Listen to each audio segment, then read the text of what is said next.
Et bonjour la famille, soyez le bienvenu sur ma chaîne. Moi c'est Evie Maouete, très content de vous revoir dans cette nouvelle vidéo dans laquelle nous allons parler de 5 choses à savoir qui découlent de la culture russe bien évidemment. Vous me découvrez aujourd'hui, n'hésitez surtout pas à vous abonner et activer la cloche pour recevoir pas mal de vidéos par la suite. Et surtout n'hésitez pas à me lâcher plein de pouces bleus. Sans plus tarder, passons à la vidéo. Bang bang.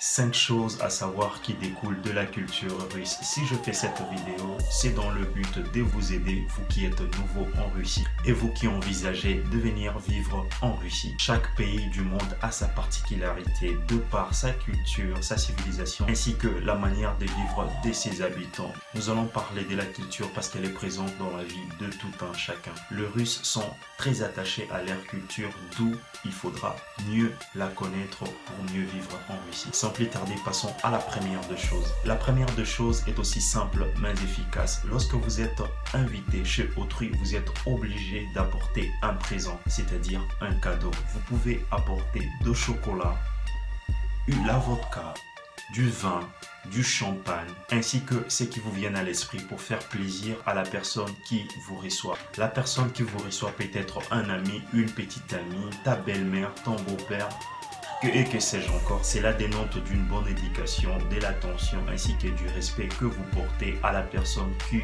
est censée vous recevoir. Donc voilà, passons à la deuxième chose. Le Russe est un peuple superstitieux qui croit à tout et à n'importe quoi. On peut le dire ainsi. Ceci dit, il ne faut pas en abuser avec de mensonges.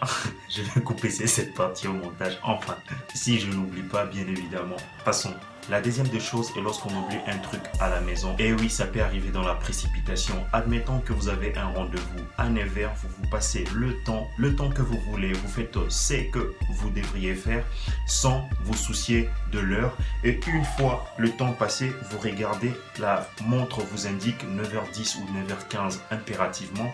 Vous devriez vous presser pour rattraper ne fût-ce que ces petits retards afin de vous présenter à ces lieux. Admettons que c'est un rendez-vous important. Vous oubliez soit votre téléphone, soit votre contact, que sais-je encore à la maison.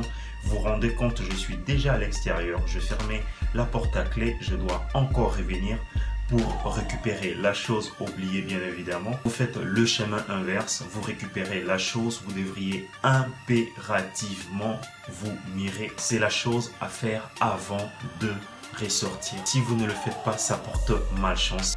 J'ai un peu leur con on dit. Et oui, c'est la culture russe. La troisième des choses est d'offrir un nombre impair de fleurs à une femme. Et oui, c'est ainsi. La culture russe impérativement exige à ce que le nombre de fleurs à offrir à une femme soit impair, c'est-à-dire 1, 3, 5, 7, 9 et vous allez au-delà. Le nombre pair de fleurs porte malheur. Généralement, ces nombres, c'est-à-dire 2 fleurs, 4 fleurs, est offert rien que pour une personne décédée, soit à un enterrement, soit au cimetière. Impérativement, on doit se présenter avec 2 fleurs, 4, 6, donc un nombre pair de fleurs à offrir, à déposer sur la tombe, soit à un décès. Offre un nombre impair de fleurs à la personne que tu aimes. Assez souvent, cela dénote d'un romantisme exagéré et ça pourrait être bénéfique pour vous, bien évidemment, si vous avez l'esprit aussi clair, pas mal placé comme moi, de temps à autre, bien évidemment. Passons à la quatrième chose. La quatrième des choses est de saluer une personne au seuil de la porte. Vous connaissez bien le seuil de la porte quand même. Explique-le l'air, putain. Ok.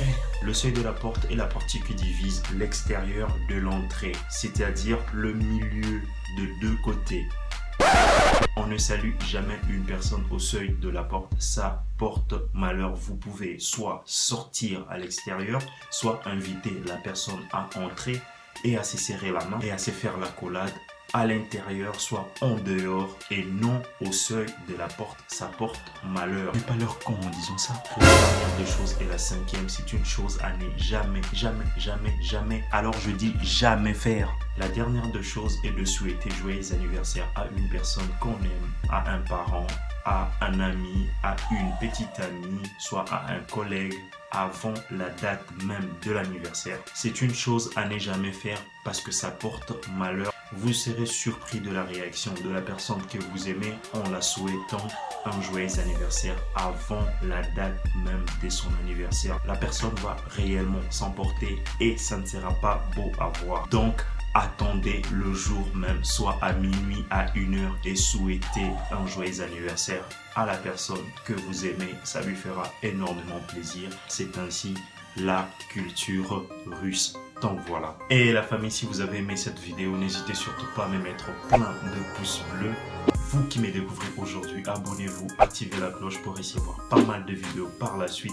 Moi, c'est Vimawete. Vous avez pas mal de signes, soit de choses que nous devrions réellement savoir tous ensemble avec ceux qui regarderont cette vidéo. N'hésitez surtout pas à me les écrire en commentaire, ça pourra réellement aider. Sur cette note, je vous dis ciao, ciao, ciao la famille.